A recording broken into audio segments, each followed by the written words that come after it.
Hello friends, welcome to pharmacy notes class. Friends, इस video में हम drugs used in congestive heart failure के बारे में पढ़ेंगे। फ्रेंड्स, अगर अभी तक आपने हमारे चैनल को सब्सक्राइब नहीं किया है तो ज़रूर सब्सक्राइब कर लें और बेल आइकन को भी प्रेस कर दें ताकि जो भी वीडियो हम अपलोड करेंगे वो तुरंत आप तक पहुंच जाए। कंजेस्टिव हार्ट फेलियर में कौन कौन से ड्रग्स यूज किए जाते हैं उसको हम क्लासीफाई कर सकते हैं। First, drugs with positive inotropic effect. ऐसे ड्रग्स जो कि पॉजिटिव एनोट्रोपिक इफेक्ट को शो करते हैं। पॉजिटिव एनोट्रोपिक इफेक्ट का मतलब होता है increase force of contraction. Force of contraction को इंक्रीज करना, हार्ट के फोर्स ऑफ कंट्रैक्शन को इंक्रीज करना इंट्रासेलुलर कार्डिक कैल्शियम कंसेंट्रेशन को। जो इंट्रासेलुलर कार्डिक कैल्शियम होता है उसकी कंसेंट्रेशन को ये जो पॉजिटिव एनोट्रोपिक इफेक्ट्स वाले जो ड्रग्स होते हैं वो इंक्रीज करते हैं। ड्रग्स विद पॉजिटिव एनोट्रोपिक इफेक्ट्स को हम फर्दर क्लासीफाई कर सकते हैं। First, cardiac glycosides. Cardiac glycosides में डिजॉक्सिन और डिजिटॉक्सिन ड्रग्स आते हैं। सेकंड, बिप्रिडिन्स या फोस्फोडाइस्ट्रेस इनहिबिटर्स, इसमें एमरिनोन और मिलरिनोन ड्रग्स आते हैं। थर्ड, बीटा एड्रेनर्जिक अगोनिस्ट्स, इसमें डोबुटामाइन और डोपामाइन आते हैं।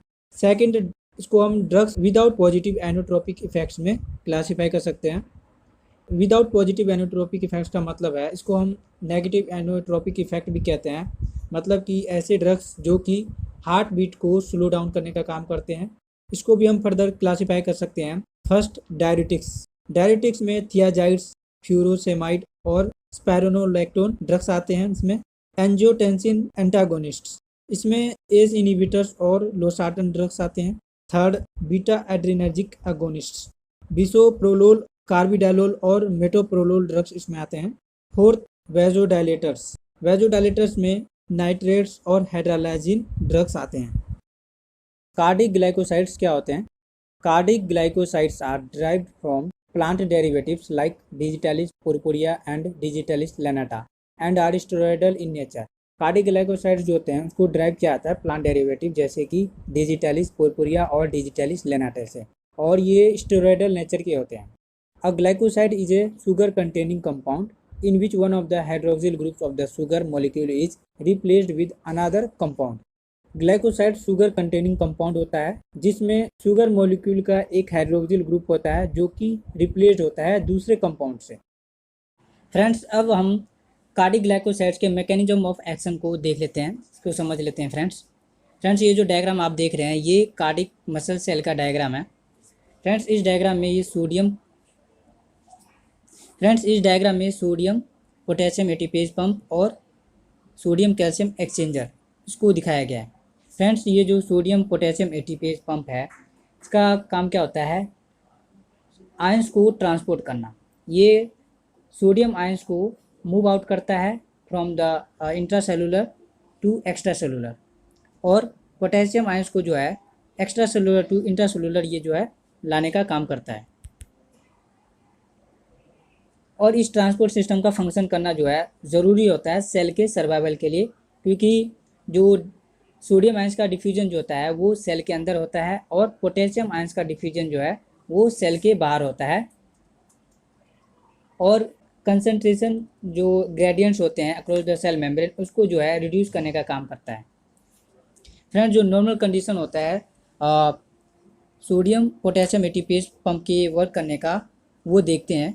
फ्रेंड्स, जब नॉर्मल कंडीशन में क्या होता है कि पोटेशियम एटीपेज पंप जो है एक्स्ट्रा सेलुलर से, यहाँ से एक्स्ट्रा सेलुलर से जो है एक्स्ट्रा सेलुलर से 2 पोटेशियम आयंस को एक्स्ट्रा सेलुलर से इंट्रासेलुलर में लाने का काम करता है, और यहाँ से इंट्रासेलुलर से एक्स्ट्रा सेलुलर में 3 सोडियम आयंस को ये इंट्रासेलुलर टू एक्स्ट्रा सेलुलर जो है मूव आउट करने का काम करता है, जिसके कारण inside the membrane negative charge जो है डेवलप होता है, और इस प्रोसेस को इलेक्ट्रोजेनिक कहते हैं। फ्रेंड्स, अब इस सोडियम कैल्शियम एक्सचेंजर को देखते हैं। फ्रेंड्स, ये जो सोडियम कैल्शियम एक्सचेंजर है इसका काम क्या होता है कि अगर इनसाइड द मेम्ब्रेन अगर सोडियम आयंस का अगर कंसंट्रेशन बढ़ जाता है तो ये बाहर से कैल्शियम आयंस को जो है लाने का काम करता है, और वाइस वर्सा अगर इनसाइड द मेम्ब्रेन कैल्शियम का कंसंट्रेशन जो है ये अगर इंक्रीज़ करता है तो बाहर से सोडियम आयंस को जो है लाने का काम करता है। फ्रेंड्स, जब किसी भी व्यक्ति को, किसी भी पर्सन को अगर हार्ट अटैक आता है या उसका जो हार्ट है वो नॉर्मल रिदम नहीं कर रहा होता है, तब जो ड्रग्स दी जाती हैं वो कार्डिक ग्लाइकोसाइड्स होती हैं। और उसका वर्क देखते हैं फ्रेंड्स वो कैसे होता है। पहले मैं इसको मिटा लूँ।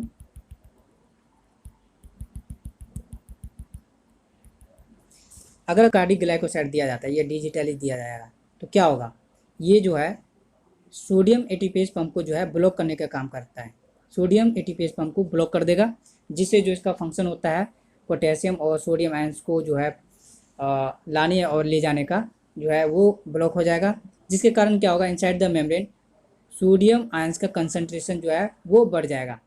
अब ये जो सोडियम कैल्शियम एक्सचेंजर है ये वर्क करेगा। ये क्या करेगा कि अंदर जो सोडियम आयंस का जो कंसंट्रेशन बढ़ गया है, ये क्या करेगा, सोडियम आयंस को जो है वो बाहर भेजने का काम करेगा और कैल्शियम आयंस को जो है अंदर लाने का काम करेगा। और ये प्रोसेस होता रहेगा, जिसके कारण जो है अंदर inside the membrane calcium ions का जो है एक्यूमुलेशन जो है वो स्टार्ट हो जाएगा, एक्यूमुलेशन जो है वो हो जाएगा। और क्योंकि inside the membrane calcium ions का जो है कंसंट्रेशन इंक्रीज होगा, तो ये क्या करेगा, inside the membrane sarcoplasmic reticulum होता है उसको ये एक्टिवेट करेगा, जिससे क्या होगा, और कैल्शियम का जो है रिलीज हो जाएगा और कैल्शियम रिलीज होने लगेगा। अब ये जो कैल्शियम जो है वो ट्रोपोनिन सी के साथ, इसके साथ बाइंड करेगा, ट्रोपोनिन सी के साथ बाइंड करेगा। इसके साथ बाइंड करने पे जो हार्ट की कॉन्ट्रैक्टिलिटी होती है वो इंक्रीज होगी। अब जो पर्सन की जो रिदम था, हार्ट रिदम था, वो एबनॉर्मल हुआ होगा अगर किसी भी पर्सन का, तो डिजिटली देने पे जो कंट्रैक्शन होता है हार्ट का वो नॉर्मल हो जाएगा। और जैसे कि अर्लियर जो पर्सन का जो कंट्रैक्शन और रिलैक्सेशन प्रोसेस होता है वो शुरू हो जाएगा, पहले की तरह जो है अब नॉर्मल हो जाएगा, और पहले की तरह जो है हार्ट बीट जो है पहले की तरह जो है नॉर्मल हो जाएगा।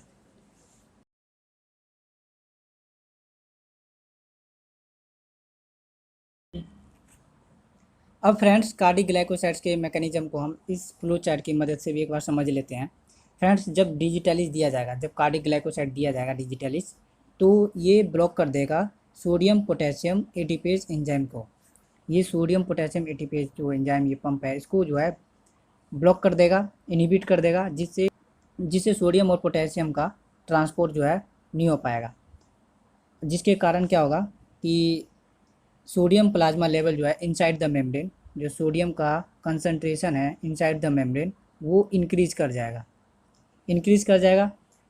तो क्या होगा कि जो ये सोडियम कैल्शियम एक्सचेंजर है ये क्या करेगा, सोडियम को बाहर भेजेगा और कैल्शियम को जो है बाहर से अंदर लाएगा, जिससे कैल्शियम का जो है इनसाइड द मेम्ब्रेन एक्यूमुलेशन होगा और एक्टिवेट करेगा सार्कोप्लाज्मिक रेटिकुलम को। सार्कोप्लाज्मिक रेटिकुलम जो है एक्टिवेट होगा और रिलीज़ करेगा और ज़्यादा कैल्शियम आयंस को। और ये जो कैल्शियम आयंस हैं ये कंबाइन करेगा कार्डिक मसल के साथ, कार्डिक मसल के साथ कंबाइन करेगा, ट्रोपोनिन सी के साथ कंबाइन करेगा और फोर्सफुल कंट्रैक्शन करेगा, फोर्सफुल कंट्रैक्शन करेगा हार्ट जो है फोर्सफुल कंट्रैक्शन करेगा and leads to complete emptying of heart ventricles. जो हार्ट के वेंट्रिकल्स में ब्लड जमा हो जाते हैं due to abnormal heart rhythm, वो क्या होगा, वो ब्लड जो है एम्प्टी हो जाएंगे फोर्सफुल कंट्रैक्शन होने की वजह से, एंड दस रिलैप्स फ्रॉम कंजेशन। और जो कंजेशन होता है ब्लड का वेंट्रिकल्स में वो नहीं होगा एंड रीस्टोर मायोकार्डियल फंक्शन। जो मायोकार्डियल फंक्शन है वो रीस्टोर हो जाएगा और जो हार्ट रिदम है वो एबनॉर्मल से नॉर्मल हो जाएगा और पहले की तरह कॉन्ट्रैक्शन और रिलैक्सेशन होना शुरू हो जाएगा।